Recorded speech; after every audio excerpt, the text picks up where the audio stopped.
Gerai. Ok, čia. Labą dieną visiems. Šiandien mūsų portalas meslaisvi.lt. Nebegirdžiu. Nebegirdit? Va, dabar girdžiu. Taip. Sveiki visi. Šiandien portalas meslaisvi.lt veda diskusiją su kandidatu į Lietuvos Respublikos prezidentus Eduardu Vaitkumi. Sveiki, Eduardai. Sveiki, sveiki ir Ar, sveiki visi Lietuvos žmonės. Taip. ar galime jau mes jūs vadinti kandidatu, ar čia reiktų dar kažkokio tai paaiškinimo? Nes Juridiškai vadinasi taip. Oficialiai užregistruotas politkampanijos dalyvis 24 metų Lietuvos prezidento rinkimuose. Dabar politkampanijos dalyviai iki vasario 18 dienos turi teisę užsiregistruoti Vyriausioje rinkimų komisijoje. O paskui tik tai tie užsiregistravę Lietuvos piliečiai Vyriausioje rinkimų komisijai gali pateikti naujus dokumentus tam, kad jie sumokėti stojamąjį mokestį, tos grubiai 8 000 dabar eurų, tai užstatą, kuris vadinasi, sumokėti užstatą, pateikti dokumentus ir gauti leidimą rinkti parašus. Galima parašus rinkti, pasirašyti elektroniniu būdu ir galima ranka pasirašyti. Tai ranka rinkimo lapų pasirašyti ant lapo specialios formos, griežtos atsakomybės, kuri su parašu kiekvieną lapą jisai pateikiamas žmogui, kuris tą lapą pildo. Ir 20 000 visi kandidatai, 20 000 parašų turi surinkti. Ir jeigu Vyriausioji rinkimų komisija patvirtina, kad visi 20 000 parašų yra galiojantis, tai tada šitie asmenys tampa kandidatai Lietuvos prezidento rinkimuose ir gegužės 12 dieną už juos bus galima balsuoti. Tokia tvarka.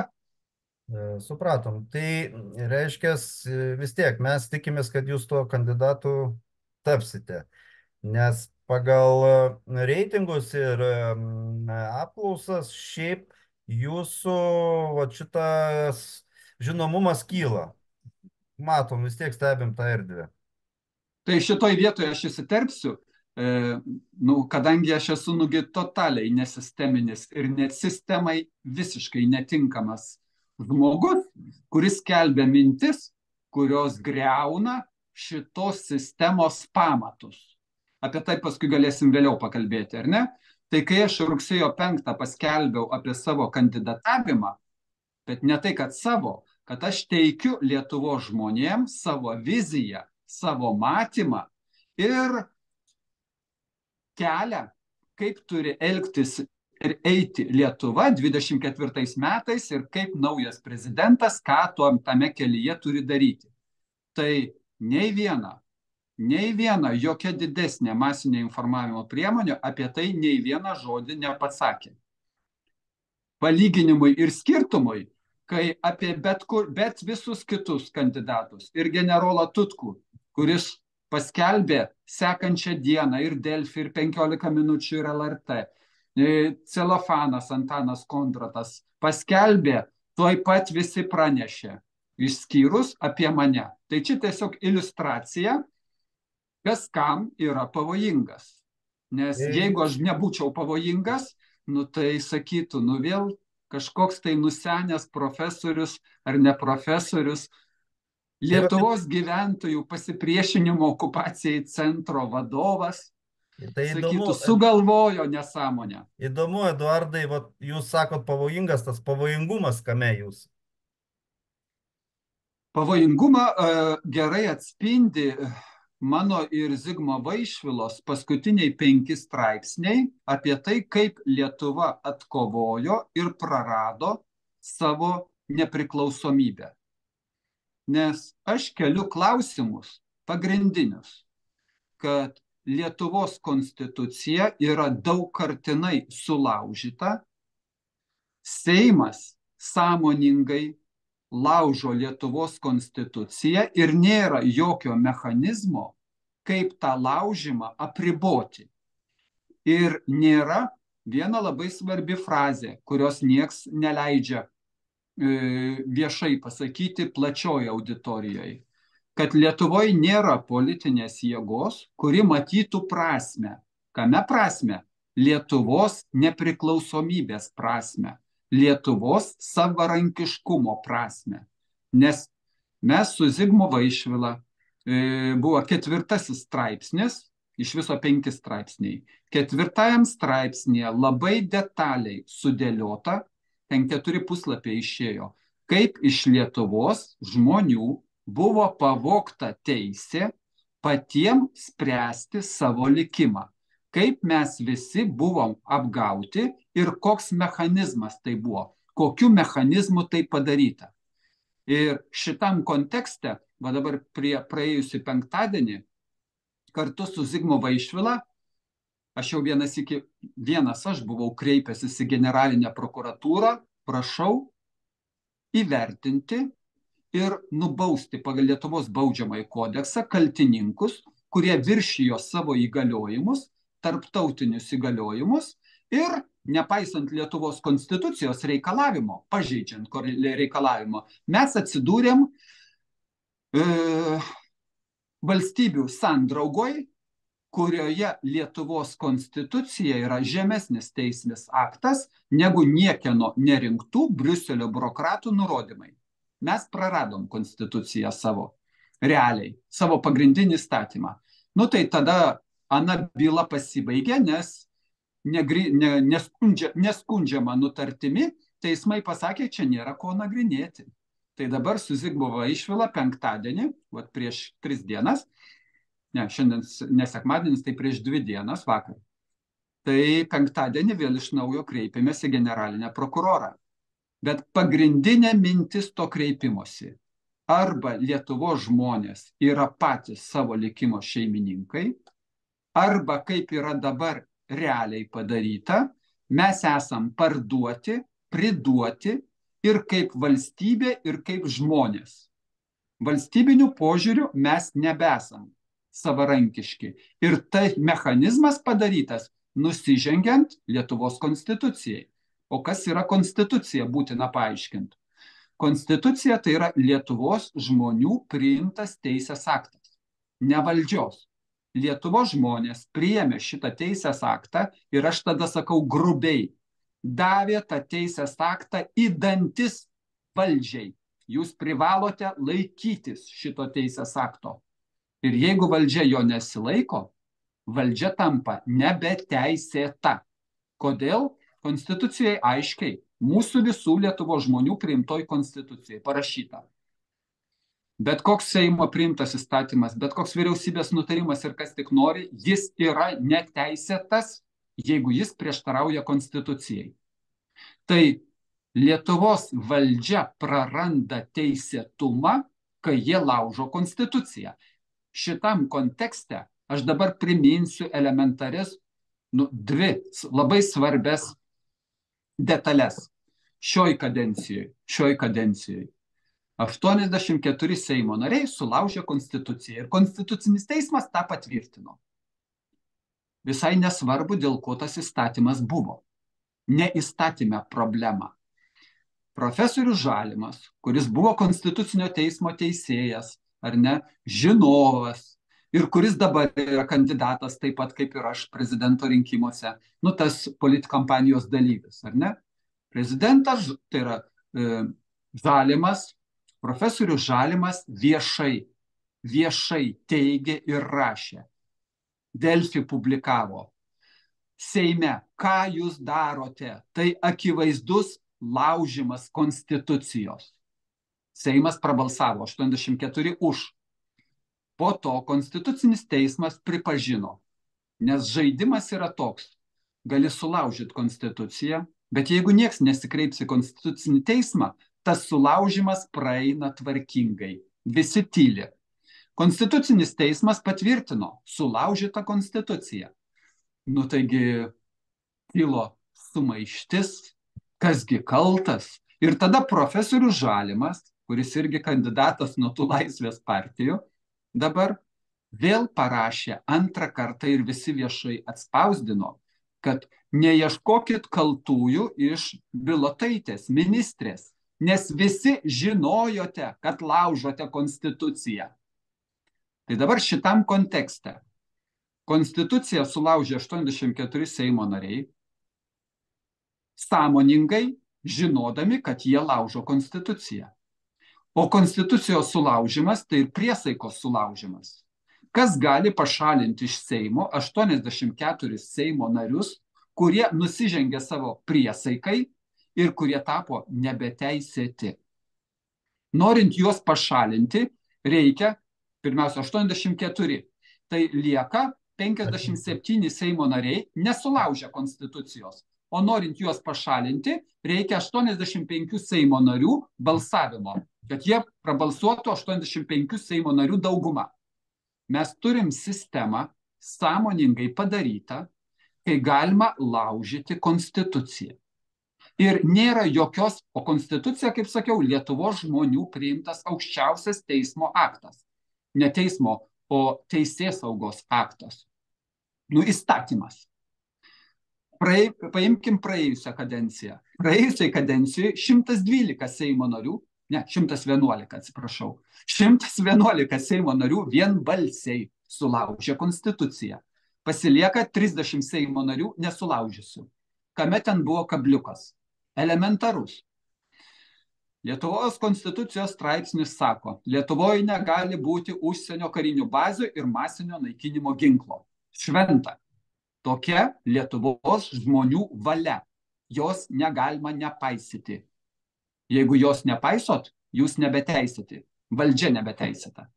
Taigi, Konstitucinis teismas yra išaiškinęs, kad gali būti užsienio kareiviai Lietuvos teritorijai, nesgi tas bazės, taigi valdo Lietuvos valstybė, taigi čia Lietuvos bazės.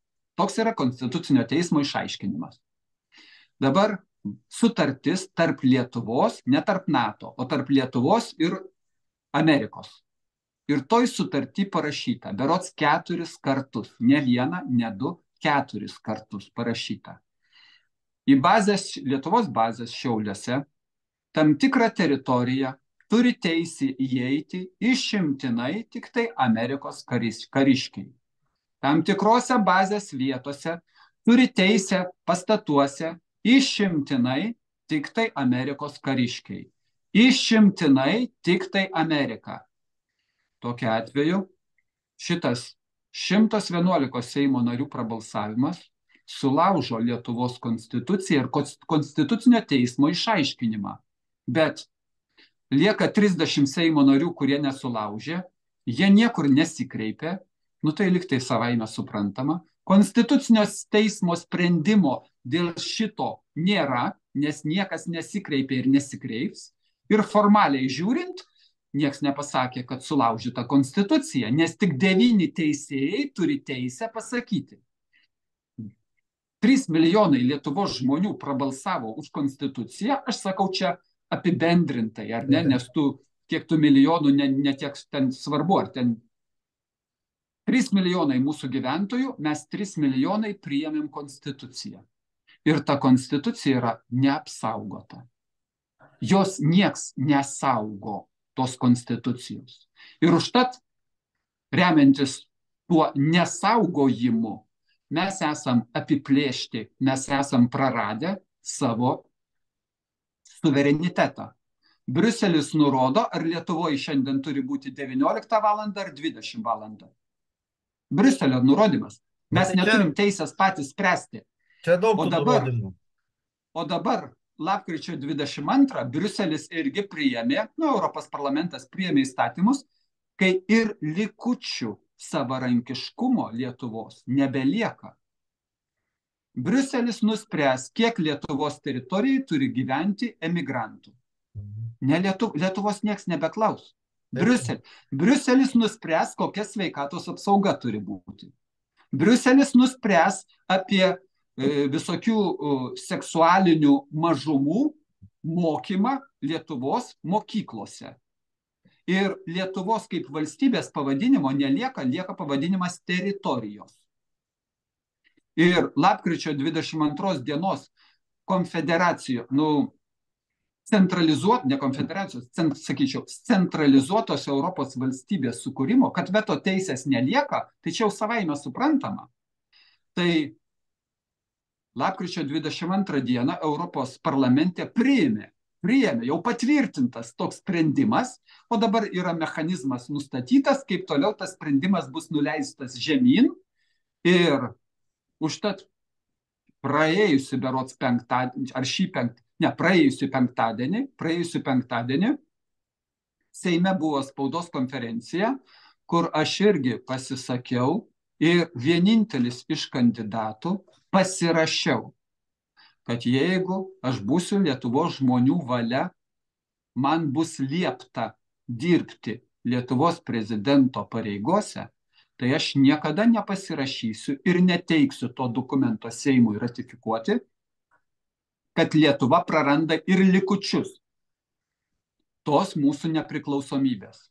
Ir iš to, ką aš pasakiau, jau turbūt aišku, kad aš kelsiu klausimą, o kaip Lietuva, kuri de jure neįstojo pagal Lietuvos įstatymus į užsienio valstybių sąjungą, kaip jinai atsidūrė neteisėtai šitoj sąjungoje, kuri nurodinėja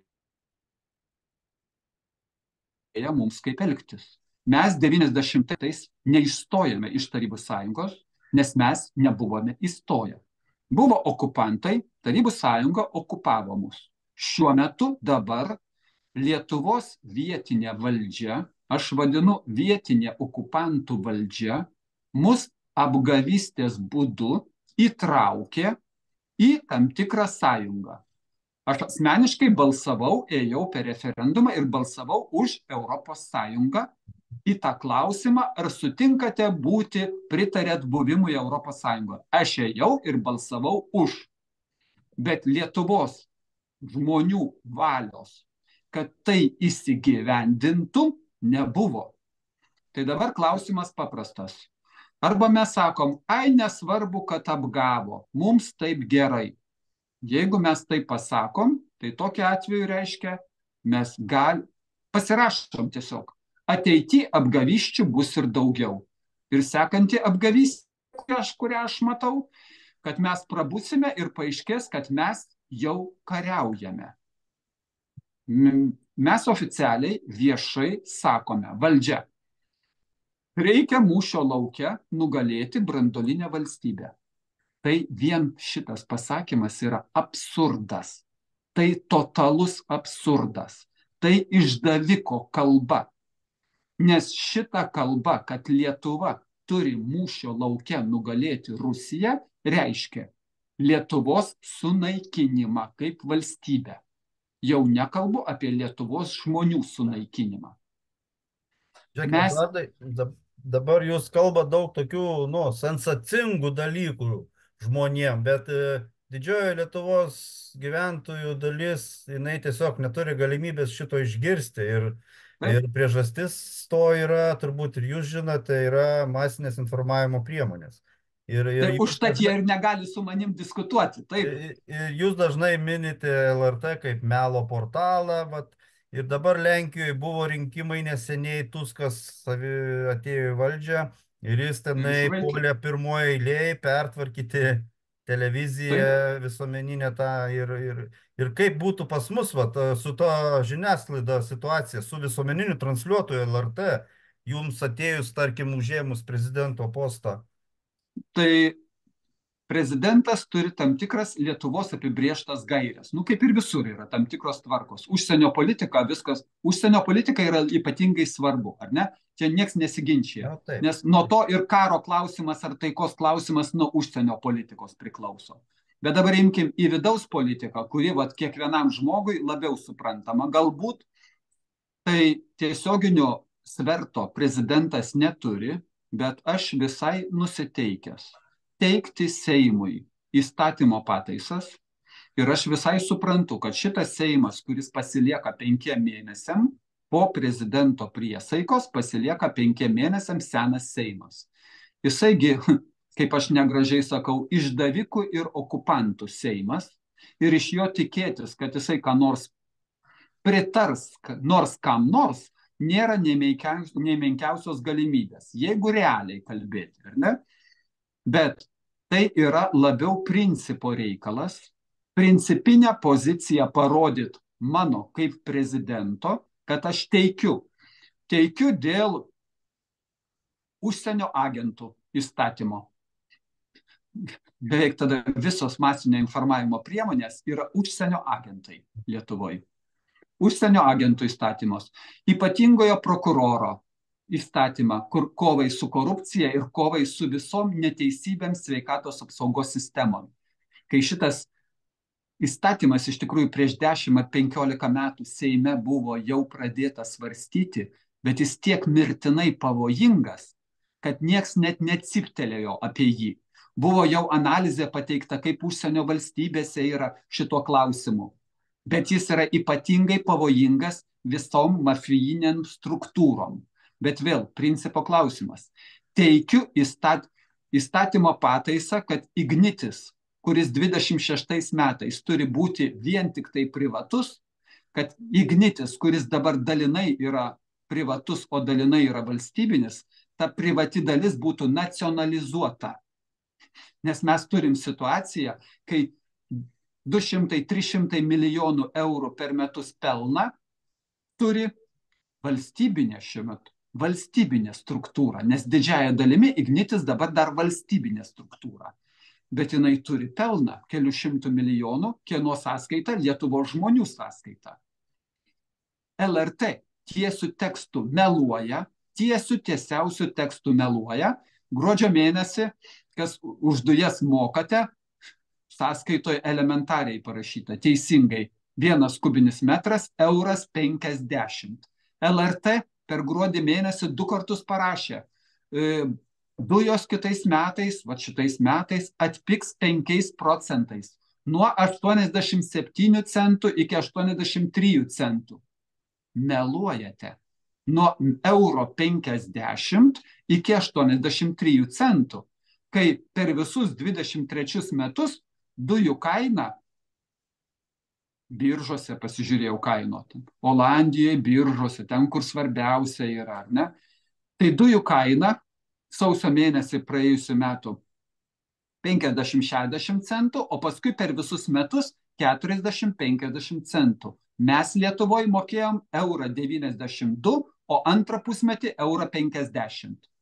Tai šitos melagystės, jos yra įteisintos įstatymu. Prezidentas gali teikti įstatymo pataisas ir tegul teismas, ne teismas, tegul Seimas vilkina ir durnių klijuoja.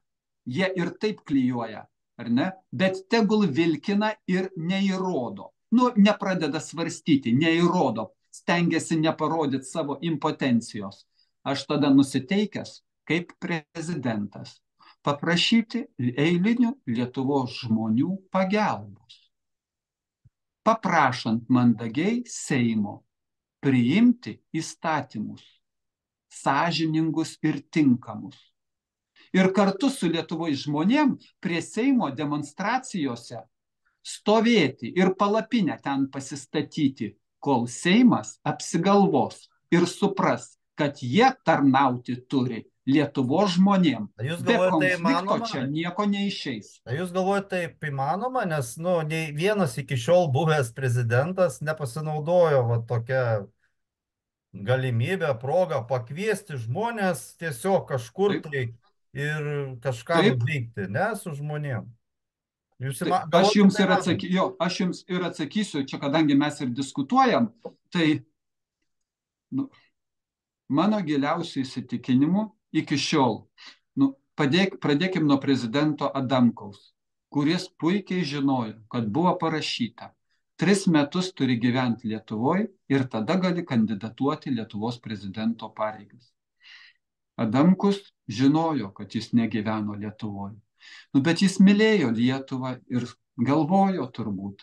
Tai jeigu tenai teismai pasako, kad galima, tai man nesvarbu, aš ten nesikišu, aš geras esu, aš myliu Lietuvą. Aš tuo natūraliai tikiu, jis myli Lietuvą. Tai dėl Lietuvos galima ir įstatymam truputį nusižengti. Aš manau taip netyčia. Visi prezidentai ir tapo statytiniais. Dabar Ir vienas niuansas. Taip. Mano dar irgi vienas su tuo susijęs niuansas, ar ne?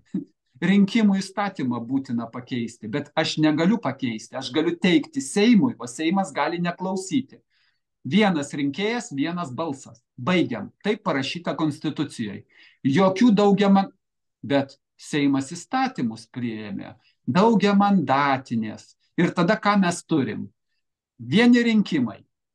Tegul būna Ingrida Šimonytė, jinai kaip pavyzdys tiesiog. Vienų rinkimų per vieną dieną jinai buvo 2 kartus išrinkta Lietuvos Seimo nare. 2 kartus. Buvo išrinkta iš karto vienmandatiniai ir išrinkta iš karto daugiamandatiniai. Tada jinai atsisakė būti Seimo nare ir pasiliko Seimo nare. Kadangi atsisakė 1 kartą, bet ne 2 kartus.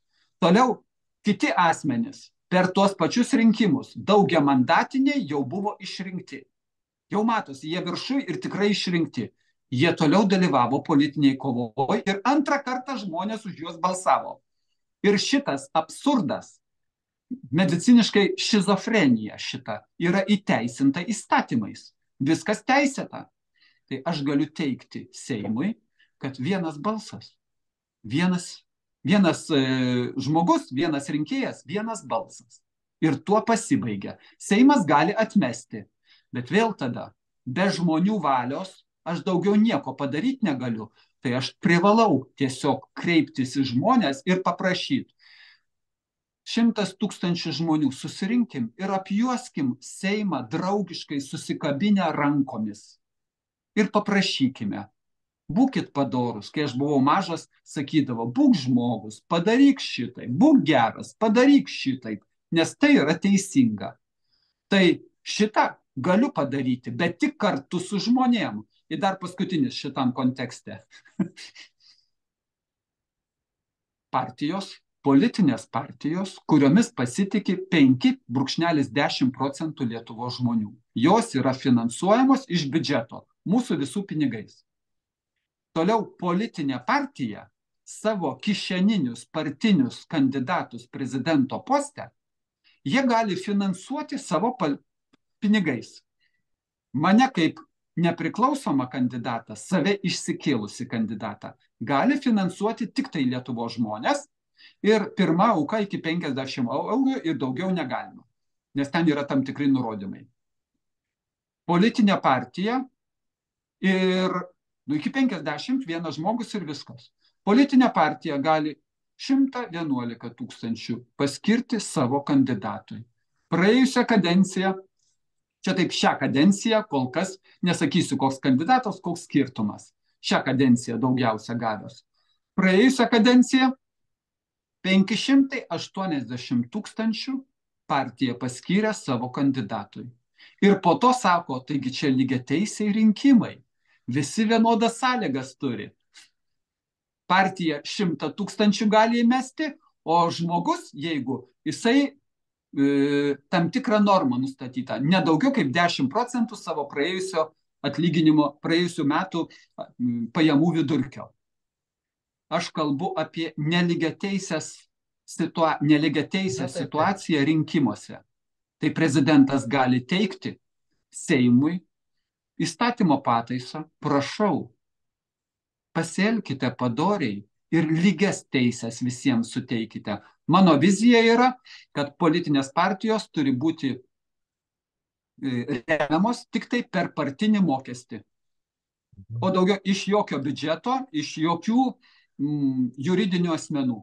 Tik tai per savo 10 000, 100 000 žmonių susirenka ir po eurą ar po 10 eurų paremia savo partiją. Tai jūs lenkiate link to, kad politinių partijų nariai labiau turėtų būti suinteresuoti tokiu vidiniu noru dirbti Lietuvai. Ta prasme, kad nebūtų veržimasis vardan pinigų. Taip, taip. O paskui tie pinigai, taigi biudžeto mūsų visų pinigai. Ir tada kas papuola į Seimą gauna ten jų didesnę dalį, o kas į Seimą nepapuolė partijos, tai jūs nepapuolėte, čia jau jūsų bėda. Ir vėl nelygiateisės. Prisidengta buvo, demokratinė visuomenė ir vystyti reikia, o mūsų valdžia Va ta okupantų valdžia 30 metų, kuri keičia tik tai, aš vadinu, savo švarkelius, skvernelius ir sukneles. O jie yra tie patys. Eduardai, Tik pavadinimai. tai dabar žiūrėkit, vat link to, aš jums parodysiu vieną ekraną, pasidalinsiu ir jūs, vat, sakot, keičia švarkelius, matot visą ekraną. Siaubas, taip. Vyriausybės oficialus mūsų puslapis Facebook'e. Šitas, Siaubas. šitas simbolis, jisai, aš jau jį stebiu nuo 2011 berods metų.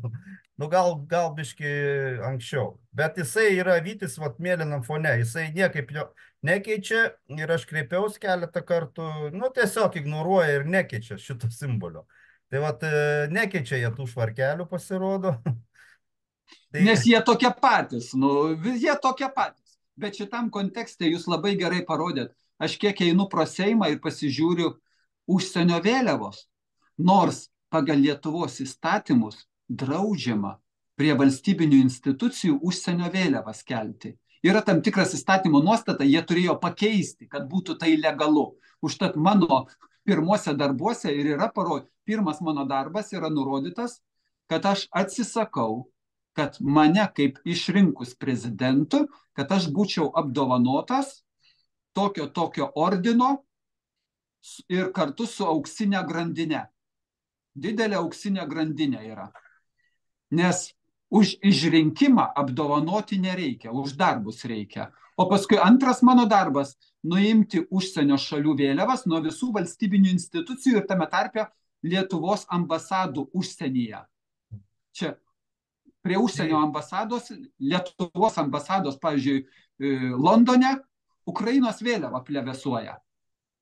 Aš neįsivaizduoju ir nesuvokiu, kaip Lietuvos Seime eina į tribūną ir Lietuvos Seimo nariai kalba, kai už nugaros lygiai tokiu pačiu dydžiu kabo Ukrainos vėliava.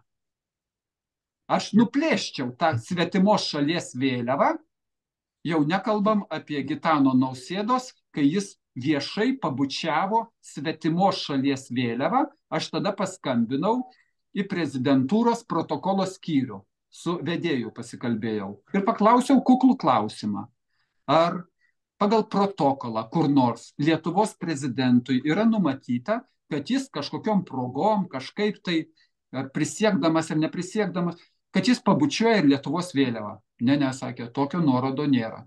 Karininkai pabučiuoja, priklaupia ir pabučiuoja. Tai Lietuvos prezidentas, Lietuvos vėliavos, kurios jisai nėra pabučiavęs, sone stovint užsienio šalies prezidentui, jis bučiuoja užsienio šalies vėliavą. Tai mūsų gėdingas finalas. Tai čia rodo apie mūsų kaip valstybės savivertę prezidentų. O aš kaip Lietuvos pilietis sakau, aš su tuo nesutinku. Ir mes greitai pamatysim, kiek yra tokių Lietuvos piliečių, kurie sako, ir aš taip sakau, aš esu pro-lietuviškas. Ne pro-rusiškas, ne pro-amerikoniškas, ne pro-briuseliškas, pro-lietuviškas. Ir šitie išdavikai, aš juos vadinu išdavikai, kai jie neturi ką sakyti, tai tada jie sako, nėra pro-lietuviško, yra tik tai pro-rusiškas arba pro-amerikoniškas, pro-vakarietiškas, tam, kad paslėpti savo parsidavimą. O aš sakau, jūs net nesugebat suprasti, kad Lietuva gali būti ir nepardavinėjama, ir neparduota. Kad jinai gali būti savarankiška ir neutrali. Nes apie agresyvų karinį bloką irgi atskira tema, bet ten prezidentas turi daugiau įtakos irgi. Tai, Eduardai, mūsų pokalbis į pabaigą eina ir galbūt tai pabaigai aš norėčiau... Diskusija mūsų, taip. Taip, diskusija eina į pabaigą ir norėčiau, kad jūs įsklaidytumėt, viešoje erdvėje yra toks vienas dalykas, sklando, jūs kaip prisistatote, jūs mato kaip tą nesisteminį kandidatą. Ir yra tas kabliukas, kad jūs dirbote tuo viceministrų sveikatos apsaugos. Ne, niekada nebuvau. Nu, ir kažkur... Aš buvau ministro patarėjų. Nu, taip. taip. Tai va šitą vietą Buvau visi. ministro patarėjų. Vienintelis kabliukas, kas jūs sieja su sistema ir daug kas šitą dalyką vis kažkur tai iškelia įvairiuose diskusijose į paviršių. Įdomumo dėliai, dar kodėl aš tapau tuo patarėju. Todėl, kad dar prieš tai, prieš kelis metus, aš vienintelis visoje Lietuvoje. 12 000 daktarų tuo metu buvo. O aš vienintelis paėmiau ir nusprendžiau, kad aš nenoriu tylėti, nes farmacinės firmos arba mus laiko visiškais idiotais, tai, suprantat jau žodį, tiesioginę prasme, arba mus laiko prasidavusiais. Kai tokia sisteminė enzimų terapija, blefas totalus, absoliutus. Bet šitas blefas buvo įteisintas per valstybinę instituciją. Melas buvo įteisintas per VVKT, valstybinę vaistų kontrolės tarnybą. Ir jie patvirtino raštu ir parašu, kad galima šitą totalų melą skleisti. O tas totalus melas onkologijoje, jūs pagailėjot 1000 litų savo mamai stebuklingiem vaistam, kuriuos reikėtų nusipirkti, ir mama numirė, jūs pinigų neturėjo. Aš tada priėjau iki prezidento Adamkaus, iki jo patarėjo, kad nebūtų vaistai padėję, bet psichologinė žala tam sūnui, dukrai, kurie neturėjo pinigų nupirkti mamai tų stebuklingų vaistų, kurie buvo visiškas blefas. Tai psichologinė našta visam likusiam gyvenimui, jeigu žmogus jautrus. O jeigu būčiau, tai gal dar būtų 5 metų gyvenusi, o gal dar būtų ir pasveikusi. Ir šitas melas buvo įteisintas valstybinės vaistų kontrolės tarnybos. Tai kai Žilvinas Padaiga tapo ministru, jis šitą irgi žinojo ir pakvietė mane patarėjų būtent farmacijos klausimais. Tai aš dar ten netiek pasakyčiau šitam kontekste. O paskui dar prieš tai, taip, o prieš tai dar buvo irgi, man atrodo, prieš tai dar buvo, kur aš surašiau analizę, kaip sveikatos apsaugos ministras Oleka, nusižengdamas įstatymui. Įstatymas yra. Farmacinių firmų vadovus pakvietė į komisiją ir jie pateikė ministrui tokią formulę, kurią ministras savo įsakymu patvirtino. Ir 3 ar 4 metus mokėjo už vaistus daugiau, negu leido įstatymai. Ir ten susidarė 10 milijonų. Ne 10 000, milijonų. Ačiū, tai kai Eduardai. kas mane už tai įvertino ir užtat gavau ordiną už nuopelnus Lietuvai. Nu tai smagu. Ačiū Eduardai už pokalbį, tikrai paskutinės sekundės. Ir kągi, iki kitų susitikimų. Tikiuosi, dar mes susitiksim ir pasikalbėsim. Dar padiskutuosim ir aš taip tikiuosi su jumis. Viso. Ačiū.